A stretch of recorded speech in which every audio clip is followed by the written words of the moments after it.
Is Dr. Tennant in the house? We're in the house and ready to go. I'm looking forward to this show. Thanks so much. Take it away. Thank you, Jamie. Welcome to the holiday season and to another, what I think will be an exciting program. Last week, I started off the program with some unhappy news, and hopefully the rest of the show got better. And that last week was that in the United States, an unnecessary surgery, back surgery, is being done every 8 minutes. In other words, it's highlighted the unnecessary surgery that's going on. And I've reviewed a lot of my own cases, and I have to agree that the United States is just literally has an epidemic of unnecessary surgeries. Well, the news didn't get any better. We had the tragedy of a insurance executive being shot with a lot of people actually supporting it because they were being turned down for one thing or another. But I have another bit of news and an issue that needs to be brought up. We have an article published this week in a national publication that goes to millions entitled "Chronic Pain Could Be a Silent Echo of Unprocessed Emotions." Let me repeat this again. Chronic pain could be a silent echo of unprocessed emotions. Now, the subheadline says, "Understanding the link between adverse childhood experiences and pain can unlock paths to recovery." And in the first paragraph, the first line says, "Chronic pain isn't just a matter of aching muscles and lingering injuries. It can also be a silent echo of unprocessed emotions."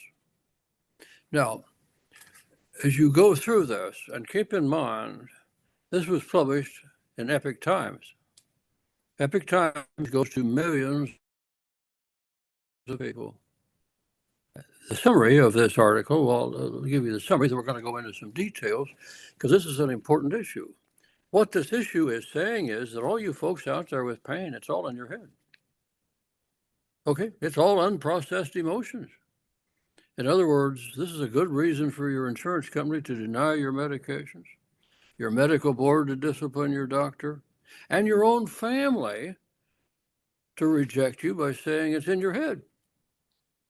Now, this article is going to be read by millions and millions of more people that are going to see this show.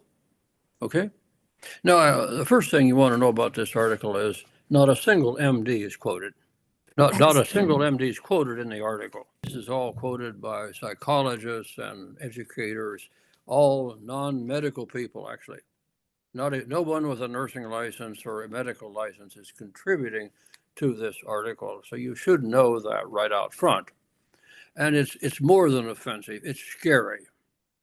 It is blatantly saying that there is no difference between a severe intractable pain patient and somebody, for God's sakes, what do they call this thing? They call it an unprocessed emotion. Now, I don't know what that is. I've never heard of an unprocessed emotion. Okay? I know about emotions.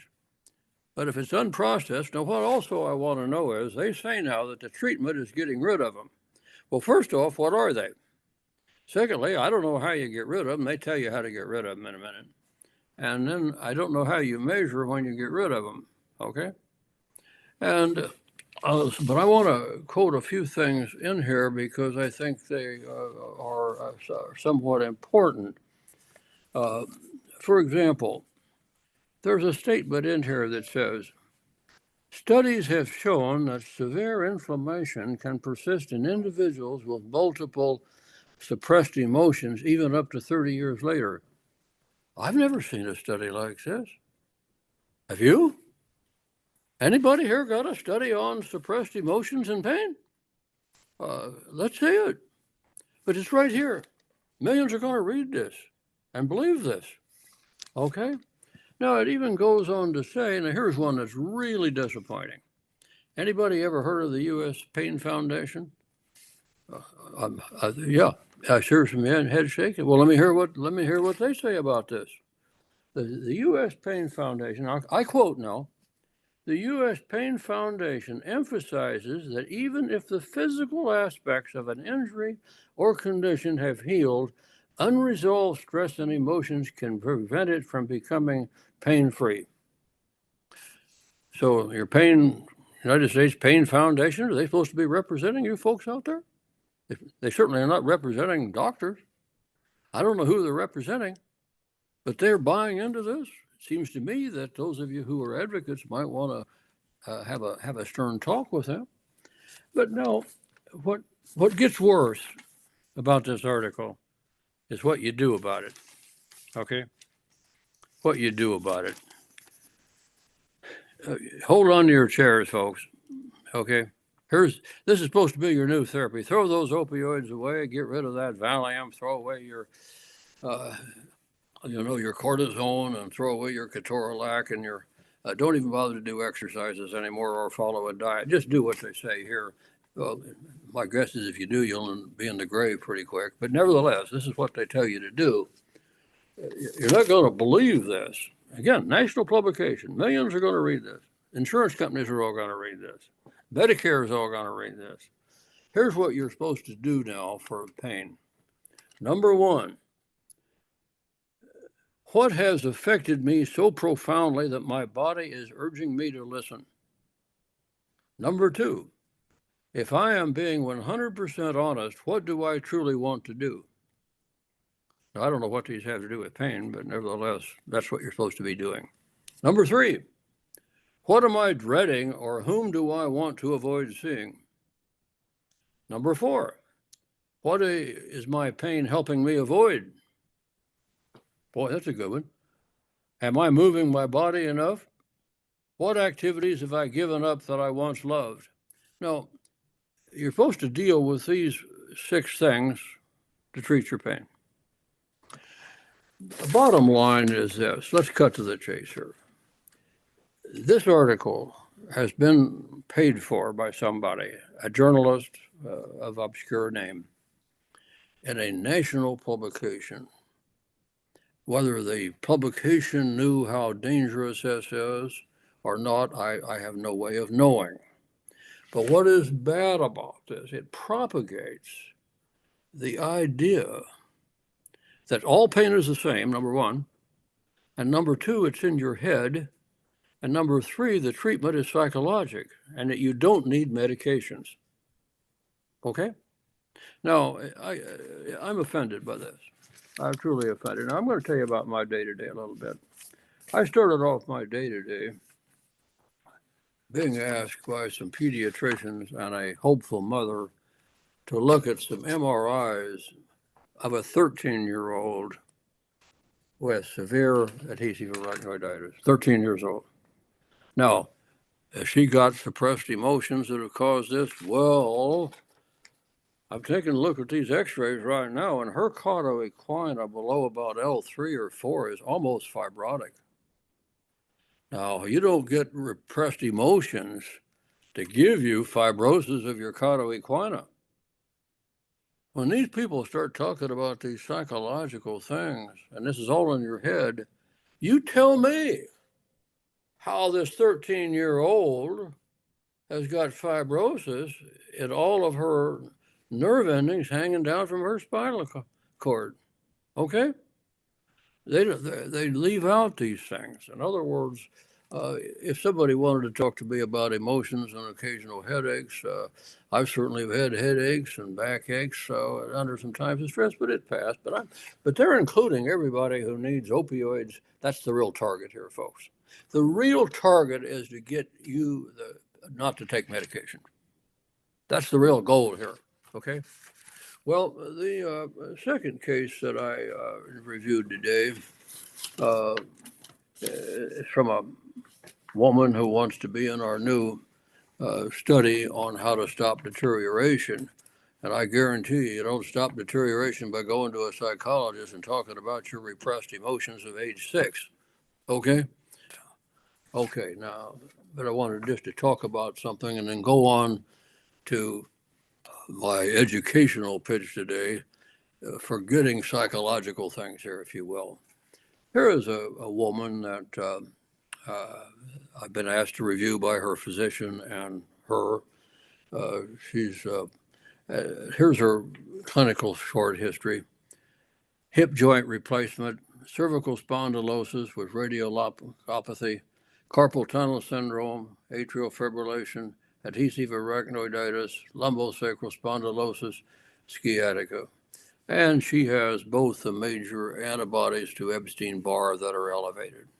Now, what I want to talk about tonight are the cases of which a lot of you watching this fall into the category. Doctors have noticed for years that patients seem to have terrible conditions, and one thing leads to another. And a lot of doctors don't like to see them because you're called a complex case. And a lot of times, patients end up with a pejorative name like poor protoplasm, or their DNA went south, or once in a while you'll hear some pejorative names in the medical system, which are unfortunate. But that's because we've seen people go from, they start off maybe with a carpal tunnel, and the next thing they know, their hips got to be replaced, and they do have diabetes, and they develop ulcers, and they develop a cancer, then they develop spinal cord disease, and one thing leads to another. In one of my books, I said that maybe we should call this migratory pain disease. It's all right if you call it that, but I did want to bring to your attention, and I may have said it in a different way before, but it does look like when these viruses reactivate and form autoimmunity, they don't just cause cancer or a pain condition. They can go ahead, that autoimmunity eats away tissue. That's what it does. When you hear the term autoimmunity, what you want to know is that the autoimmunity is defined as a process inside the body in which an antibody has been formed that is abnormal, and it thinks your tissue is an invading organism or some kind of an element that the body shouldn't have, so it falsely attacks your own tissue. And we can measure those antibodies now, and we know that they exist, and we have now figured out that the Epstein-Barr is one of the big players, but there are some other viruses. And in my own work, the Epstein-Barr virus tends to be the worst. But there are some other viruses that are involved. For example, in Los Angeles, there's a very high-level research laboratory called Immunosciences. And they now think that the combination of Epstein-Barr, herpes 6, and COVID makes a terrible autoimmune condition. I won't argue with them, but the Epstein-Barr continues to be the one that is the worst. Incidentally, out of 110 patients with adhesive arachnoiditis, only 3 people did not have the Epstein-Barr autoimmunity, and they had other viruses. So, but we're going to focus mainly on Epstein-Barr, but I want everybody to know that it works in tandem with some other viruses. But here is the deal. When the virus activates and the autoimmunity starts, it can eat away at all kinds of tissues. And that's why, like the lady I just talked to, has got carpal tunnel, atrial fibrillation, spinal disease, and what have you. This autoimmunity has hit one disease, caused one problem after another. Now, earlier this week, I spent Monday with a physician consulting on his cases, because he has a whole clinic of these cases. Very competent, first-class doctor, I might add. And I interviewed many of these patients, and some were doing very well, some not so well. Their opioid dosages were somewhere between around 40 or 50 milligram equivalent up to as much as 90 or 100. They weren't high dose cases, but they also, this doctor had a protocol to have them a lot of other things. And it was very interesting to me on how I had the great pleasure of interviewing a number of patients who've lived into their 60s and 70s with all these conditions. But the one factor I saw in each one of them, they all had a darn good program of preventing these viral reactivations. You know, they were on a lot of supplements, multivitamins, vitamin C, vitamin D, curcumin, coconut oil, olive oil. They were all in doing a lot of things like that. And I know you've heard me talk about this before, but I've about decided that when somebody has one of these conditions, the first thing you want to start on is vitamin C before you start hydrocodone, or start them at the same time at any rate. So I do want you to know that we're making headway on understanding all of these things. But now I want to get back to repressed emotions and the fraud and what I see as a terrible assault on medical practice, on patients, on the public. It is truly more than upsetting. It is really a deception. It's a fraud. And then when you throw that in with all of the unnecessary surgery, I'm going to call on Dr. Ebsen to give his point, but facetiously, I think all the orthopedists and neurosurgeons doing the back surgeries ought to get together with the psychologists who think it's just repressed emotions. Somehow or another, these poles ought to get together. They're both ridiculous. And it both, to me, illustrates what's gone wrong with trying to help people with cancer and severe pain and severe disease in the United States. We've got polls, unnecessary surgery on one hand, and people trying to call serious tissue documented illness, saying it's repression of your childhood expressions, which nobody can measure, nobody can describe, and nobody knows what to do about them. Okay, Mark, Dr. Ibsen, are you there? No. I know you have some expressions that usually aren't repressed. Well, are you there, Mark? Yes. I'm pulling over. Let's do an experiment. Does anybody know anyone who is as psychologically expressed as me? So I ought to be completely pain-free because I've been expressing these emotions since I was a little boy. It's the key thing to look at statistically is when you compare one thing that's common with another thing that's common, you can't claim causality. So yes, childhood trauma is common in all of us. In fact, it begins with the birth canal. Or there are those of us who are deprived of a trip down the birth canal and they were born by C-section, and there might be some complications from that. So life is about a series of traumas, and I think the best way to look at this childhood trauma thing is to realize that it doesn't matter if you were molested by your uncle or you weren't invited to your 6-year-old best friend's birthday party. They seem equal in the 6-year-old mind. In other words, the disaster would be to not get invited to the birthday party. So what we interpret as trauma is basically lifing.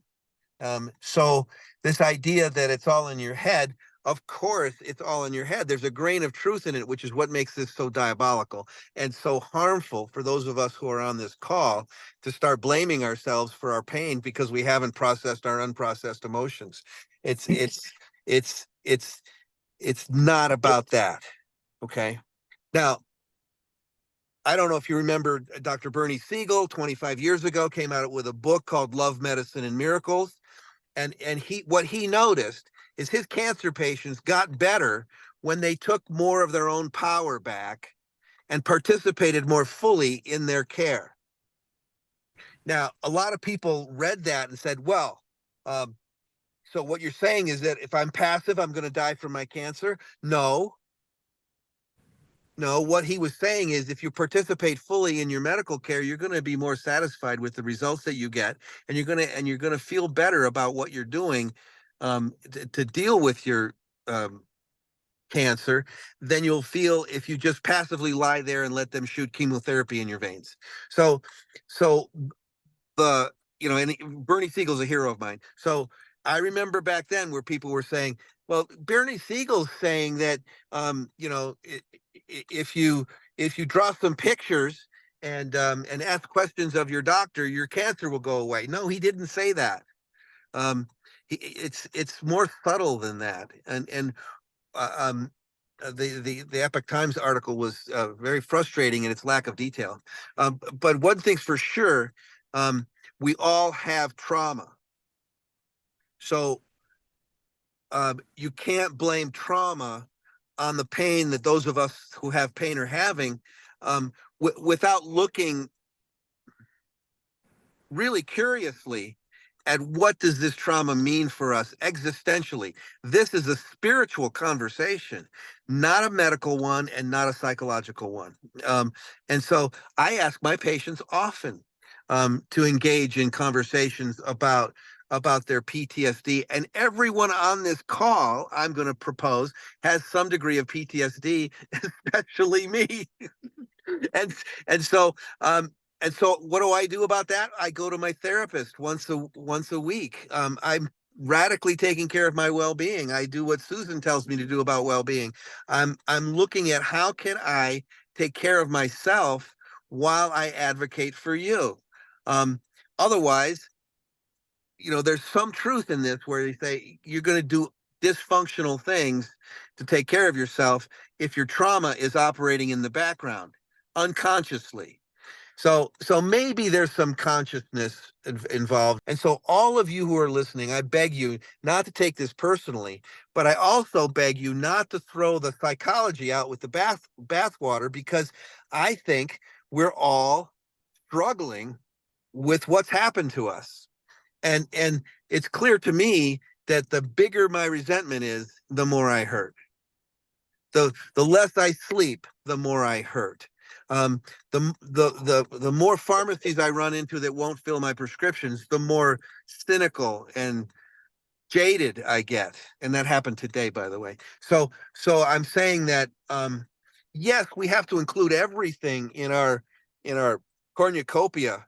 But I agree with you, Dr. Tennant. A 13-year-old, let's not blame the 13-year-old for her childhood trauma when her spine shows all this inflammation. In fact, what really encourages me about what we've been talking about the last several months is that I now have hope that every mysterious case that I've ever thrown out as impossible or in their head or this person needs to go to a shrink, those are the people that need to see somebody who's thorough like you or me and get a full history and find out when the trauma happened and then address it in terms of well-being.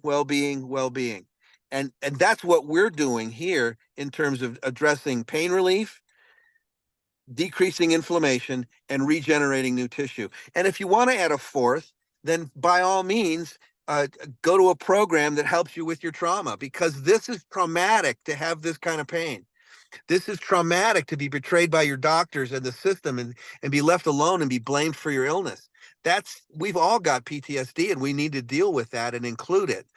But to complain that we're going to meditate our way out of this or we're going to process our way out of this.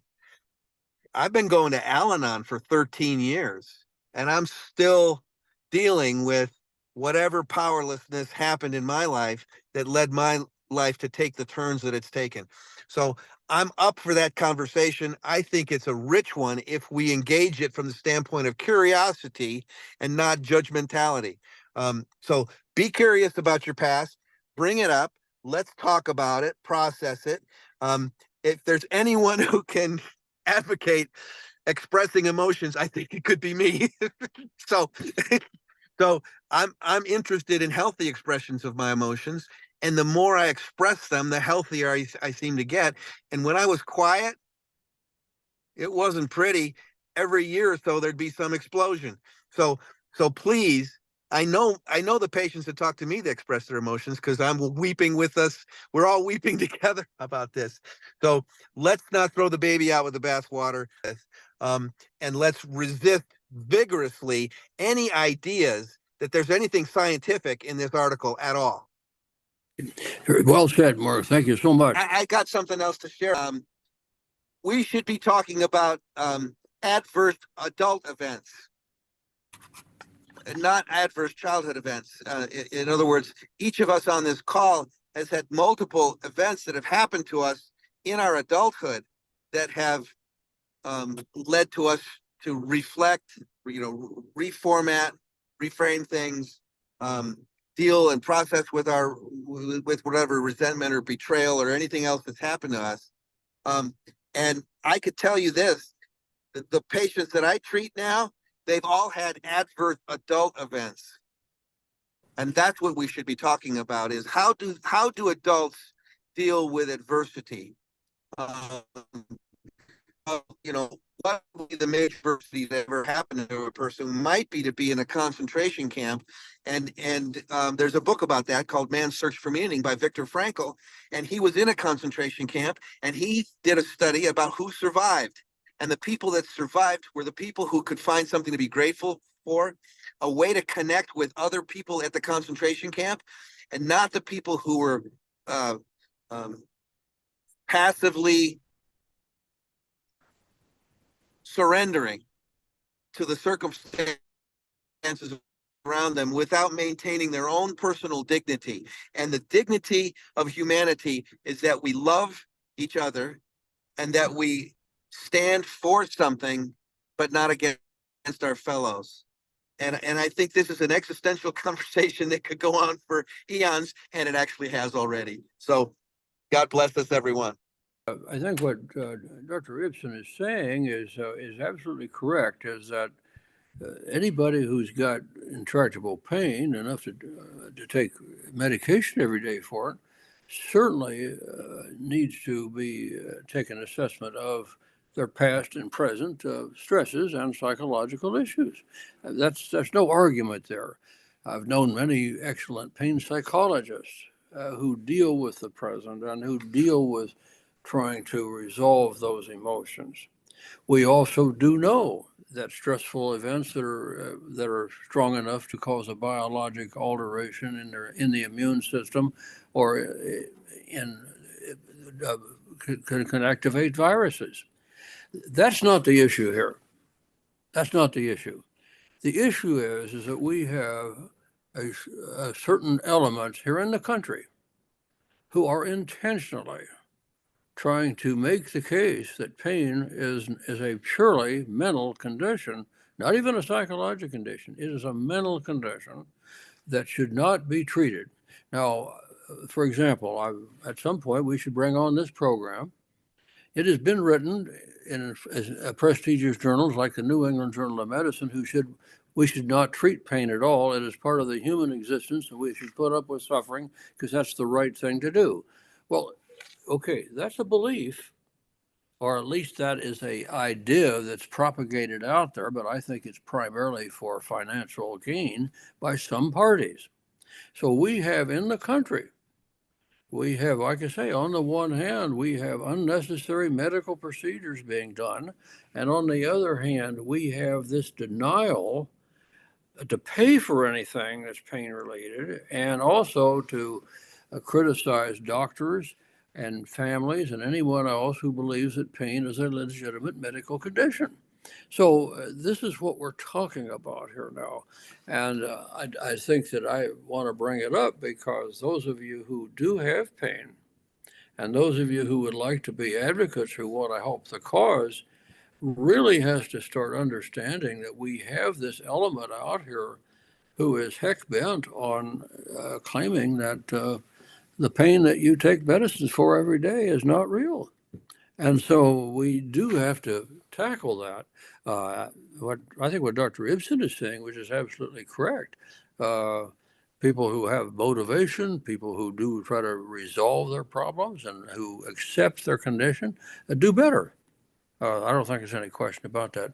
I just want to make everyone aware of these people, and and you find these people who want to say that they like to use the word catastrophizing. Well, if you've got intractable pain, that's a catastrophic condition. There's no question about that. But they imply that if you got rid of your catastrophic beliefs, you wouldn't have pain. That's not correct. So I think that what we need to have out here, and I think there are psychologists and mental health people who would agree with what I'm about to say, and that is that good psychologists should be part of the medical system and working with tissue damage as well as emotional damage. Okay? And it's when you want to separate the two and say there's no connection, that's not correct. We've known for centuries about the relationship of stress and mental illness and again, repressed emotions, if you will, does affect disease, but it's not the cause of all your diseases. And you don't want it used as a political economic weapon. And that's what's happening with this. It's a political economic weapon being used to deprive all the people out here watching this show of their treatment. That's what it's about.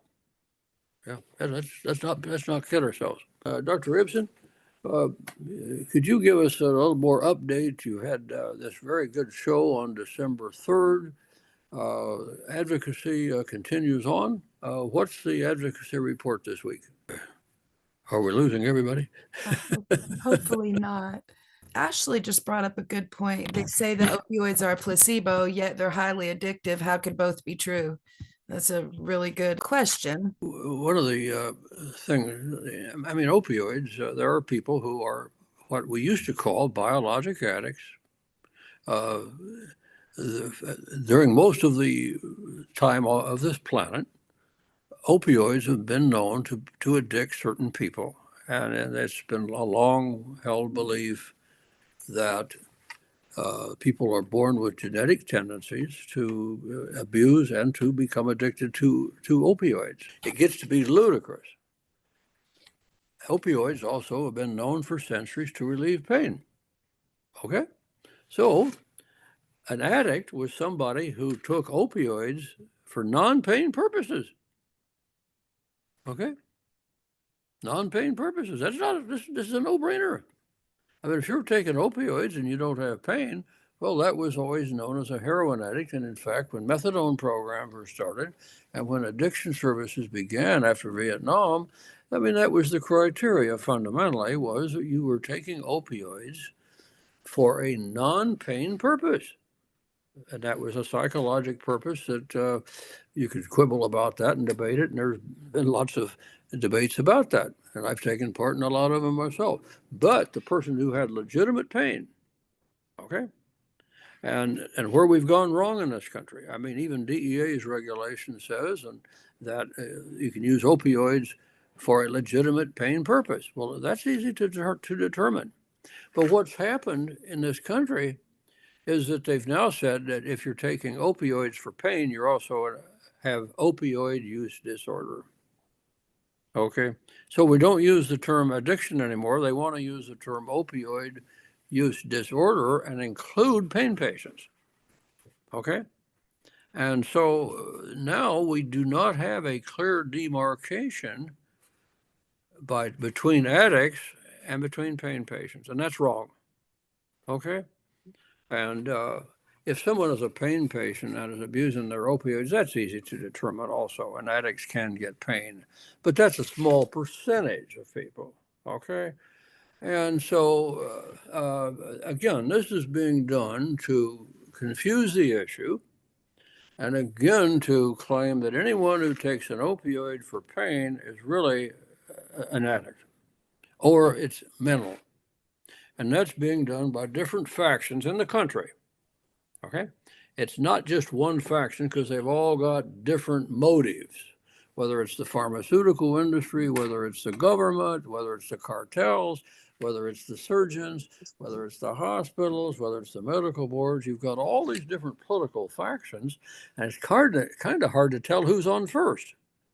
But today we have another terrible thing, and that's why I'm on my soapbox here a little bit about it. An opioid addict, to me, very simple. If you're taking opioids for something other than pain, well, you're in the abuse addiction category. Now, I ran methadone programs for years and treated addicts and still do a little addiction work. Those people are clear. If you have a severe pain and you're taking opioids for pain, that's also pretty clear. Now, would somebody tell me I'm all messed up on this? Somebody got an argument with this? Okay. I mean, where's the argument? I mean, are you taking opioids for a pain problem, or are you taking it for addicts? And is it hard to tell who's a legitimate pain patient? No. That's easy to do with x-rays and blood tests and what have you. Now, the government has come out and said that, no, we'll have experts decide that. Okay. And so I'm going to challenge you with one other thing. And Mark, you might want to have something to do about this also.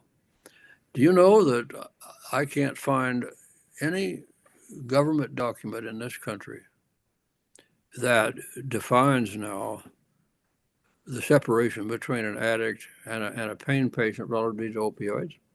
I cannot find any description by the federal government as to how you determine who is a legitimate pain patient. Think about that. They're arresting doctors all over the place for prescribing for them. Medical boards are disciplining everybody for prescribing to them. Where's the definition of who is a legitimate pain patient? Okay? Where is this definition? I can't find it. Even go further. Every fifth grader in town knows that if you got severe pain, you're going to have high blood pressure, you're going to have blood abnormalities, hormone abnormalities. I can't find a government document that describes the severe complications of intractable pain. Okay? So we have all of this commotion, all this so-called crisis, all this so-called abuse. But where's the definition? Okay? Mark, you want to weigh in on this? I do. Yeah. The definition occurs between a doctor and their patient. Period. Full stop. End of story. Unfortunately, that's been interfered with. It might take more than one visit to determine if a patient's an addict or not, or they struggle with that sort of issue. It might take more than one visit to say that your pain is out of proportion to what it ought to be based on your physiology.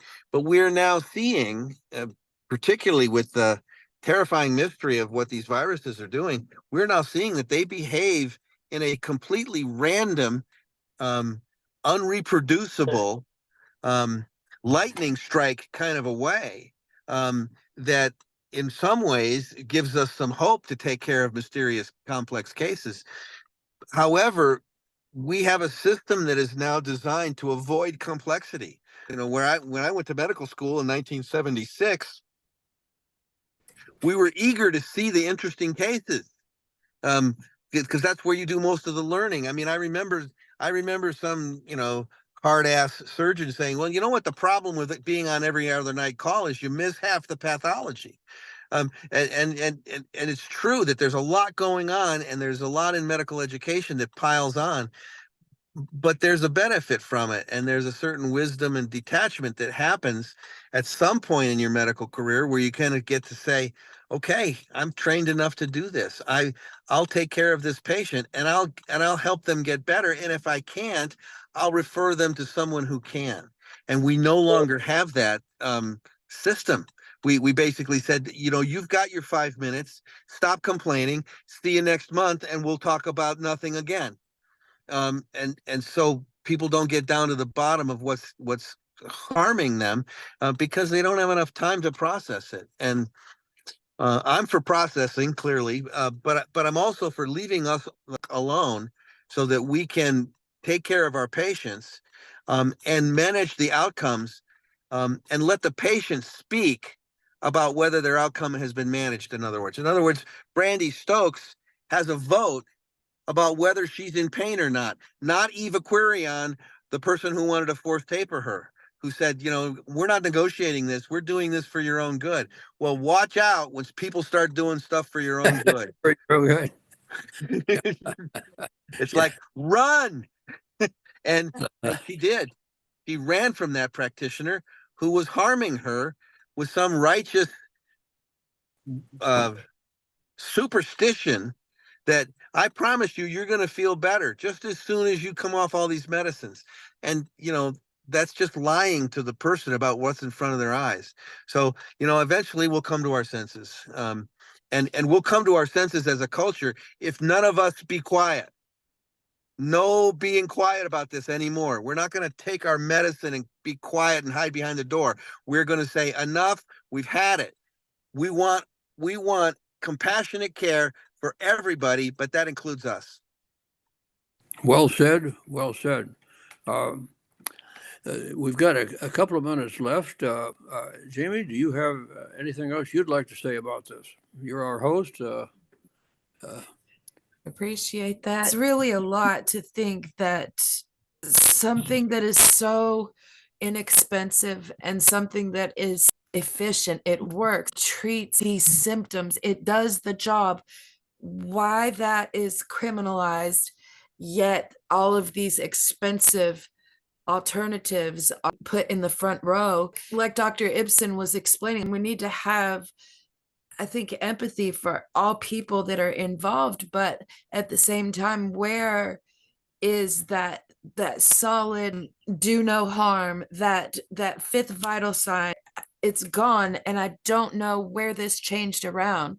I don't know when it changed around or how. Go ahead, Dr. Ibsen. Well, I love what you just said, and you mentioned the fifth vital sign, and I'd like to address that for a second, because I have patients whose vital signs are completely whacked out, and they're treating the blood pressure with 4 blood pressure medicines when they could treat the blood pressure with a pain medicine. And does anybody know this? I don't know, because I've always heard that if you're having high blood pressure because of pain, you have to treat the pain and not put someone on 4 different blood pressure medicines and wonder why they're not working. So we have to kind of use a little bit of our training here. But people are afraid to do that. It's fear and superstition are running things. So if you want to talk about vital signs, let's talk about pulse. Pulse is elevated in patients who are in pain. Let's talk about blood pressure. I mean, another vital sign would be temperature. Like, okay, if you got a fever, you can expect to have high blood pressure, and when your blood pressure is low with a fever, then you need to be in the hospital because you're septic. So we know all this stuff about vital signs, and why are we not applying it to the care of our fellow citizens who are suffering? And that's we just got to keep stressing those vital signs, not the fifth. The first, the second, the third, and the fourth vital sign are telling us everything we need to know to treat our patients. Absolutely right. Absolutely right. To sign off on this excellent discussion, and we'll have more like this as we go on, and we should. I would like to say this to anybody watching this show, and Jamie, if you can collect it for us. Anybody who sees one of these articles that is offensive, is not supportive of taking care of pain patients, we need to see it, okay? It is my opinion that this article, like the one that I brought today and the one last week, show up and nobody's been saying a thing about it. This podcast is probably unique in that at least we're a group who's speaking out, and we should continue to speak out and call to the carpet. We said, as Mark, as you pointed out, this is no longer the time to keep quiet, because somebody has got to speak up for both doctors and patients and nurses who do want to help and should be helped. And how we got off the track, I really don't know. I'm still mystified as to what happened, because this was not the medical system we used to have. I don't quite understand how and where. Everybody says it's money. Yeah, I'm sure it is, but I'm not sure where the money's going. But anyway, we've got to keep speaking out, so we will collect that. I do want to close one positive thing that happened this week, which is kind of cute. I had a family who was their loved one with the intractable pain was in the hospital. And he was on a very good regimen, and he was one of these people who both took opioids, and he was also on a GABA drug, and he was also on a dopaminergic drug, I think Ritalin. And in the hospital, they wanted to take him off the Ritalin. They said, well, why are you taking Ritalin if you're a pain patient? Your blood pressure is going to go up. Well, it turned out in the hospital when they was taking the Ritalin, the blood pressure went down, not up, which it does if you're a pain patient. But the point is, the wife said to the attending physicians, well, aren't you aware of the 7 receptors that control pain? Dopamine's one of them, and that's why he takes this Ritalin. He takes it to stimulate the dopamine receptor. The doctor says, well, I never heard of these 7 things. And she pulled out some information and gave it to him, and he looked and he says, by gosh, I think you're right. Here's the Ritalin. Anyway, maybe that's a cute little story, but it may have a message there that the more we can help you patients and families get educated, you can educate the doctors, because we do have in every community, we have a lot of wonderful doctors and nurse practitioners who would join our efforts if we get information to them. And that we're doing slowly about it. And at the same time, we're going to call to the carpet anybody who wants to do unnecessary surgeries, unnecessary procedures, and anybody who wants to start saying that we can cure or avoid treating the intractable pain patient without medications. That is just nonsense, and we'll do what we can to make sure it doesn't happen. Thanks to everybody. Again, we'll see you right around Christmas, and we'll carry right on. It's been a great session. Good night, everybody. Good night, Dr. Tennant. Good night, everyone. Thank you all so much for hanging with us through that. I do hope Petra is okay, and I thank you all for your time. Thanks for winging that with us. We still have 5 minutes left, and I know, Brandon, you said that you had something that you'd like to add. Hi, Brandon. Hey, yeah, I went to my nurse practitioner. I went back to my original doctor that I had seen in the past, and I seen this nurse practitioner, and I had the bulletins laid out and let her know what I have: adhesive arachnoiditis and intractable pain, and I have the 600 above on the IgGs, the antigen, and the nuclear on the Epstein-Barr virus. And as soon as she walked in, she's like, she's been very dismissive. It's like, you didn't want to see or hear that. And right off the rip, she just dismissed me. So I just don't understand that. So, but luckily enough, I will see the doctor when I do go back, and he has a different outcome on that. He's got a different outlook and a different approach about it too, doesn't he? Yeah. And I think if you I know that we had Allison had really good recommendation to take the printout of the 7 receptors for the physicians that may not have heard of this, and just like she was just talking about, or like they were just saying that they had never heard of it before. That's great to have on you at all times, so you could just say, hey, my primary care nurse practitioner is more open to listening to me than my primary care my nurse practitioner in my pain management. Was like, she's like immediately wanted to take me off my benzodiazepine, immediately put me on Butrans or Belbuca right off the rip. And I was like, no. It's unbelievable. I really don't understand when you talk about saving us to death. I get that, because of course they're trying to curb overdoses and addiction rates. But please tell me, how are those rates? Are they better than they were? Are they worse than they were? Are they the same as they were? Because the last time I checked, they were skyrocketing. Thought I'd respond to this here. I'm a dermatologist by trade, but for the past few years, I've been acting as the county coroner, medical examiner, doing autopsies with the sheriff's department.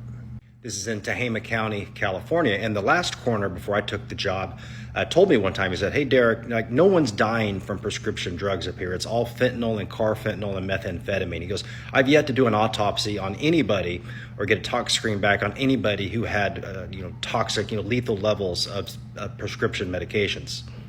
So he ended up passing away from a heart attack in the middle of the night, and the sheriff came and asked me if I wanted to be the coroner. I was like, "Hey, why are you asking me for?" He goes, "Well, I've asked the other 8 doctors in the county, and nobody wants to do it."